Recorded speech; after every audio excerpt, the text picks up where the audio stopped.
मोनसे गिदिर खहा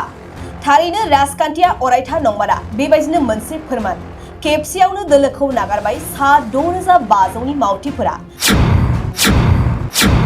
बीजेपी दोलोखौ नागारनानै सा 6500 मावथिफोरा बीजेपीनि हेंथा दोलोआव हाबफैबाय त्रिपुरायाव बीजेपी दोलोनि गेदेर खहा सा 6500 बीजेपी दोलोनि गोख्रों मावथिफोरा बीजेपी दोलोखौ नागारनानै हेंथा दोलोआव हाबफैबाय हाजार हाजार सुबुंफोरा त्रिपुरायाव बीजेपी दोलोखौ नागारबाय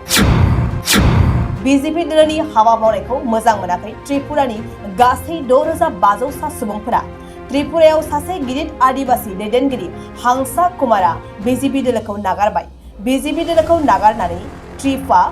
इन्डिजिनियास प्रोग्रेसिव रिजनल एलायन्सआव हाबफैबाय बेबायदिनो बीजेपी दोलोखौ नागारनानै दैदेनगिरि हांसा कुमारजों लोगोसे गासै 6500 मावथिफोराबो आखाइ हमफैयो बीजेपी दोलोनि मोनसे गिदिर खहा थारैनो राजखान्थिया अरायथा नंमारा बेबायदिनो मोनसे फोरमान खेबसेयावनो दोलोखौ नागारबाय सा 6500नि मावथिफोरा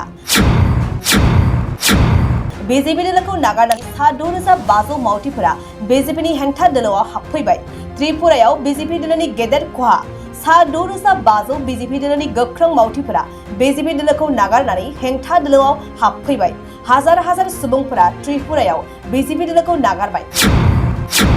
बीजेपी दोलोनि हाबा मावनायखौ मोजां मोनाखै त्रिपुरानि गासै 6500 सा सुबुंफोरा त्रिपुरायाव सासे गिदिर आदिवासी दैदेनगिरि हांसा कुमारा बीजेपी दोलोखौ नागारबाय बीजेपी दोलोखौ नागारनानै त्रिपुरा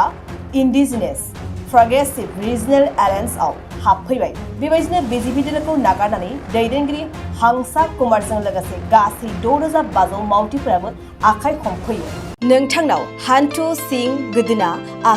आखाइनि आसि सिंस्रि दाफोना सानाय आफादावनि सानाय आथिं मिजुनाय सानाय खर' जरा सानाय आथिं फारनैबो बोलो मोनै जानजि सानानै आथिङाव साहैनाय जायखिजाया गोजामनिफ्राय गोजाम सानाय जादोंब्ला नोंथांमोना जिंगासिनो नांला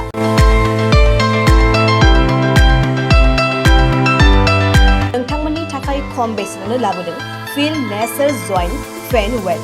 बे थाव मालिसखौ फुनोब्लानो नोंथांनि गासै सानाय जेंनाया खारगोन अब्ला मानोथो गोबाव खालामखो अर्डार आरो गोबां मोनथिनो थाखाय नैबे जानबुं नङाव फन खालाम 9974030738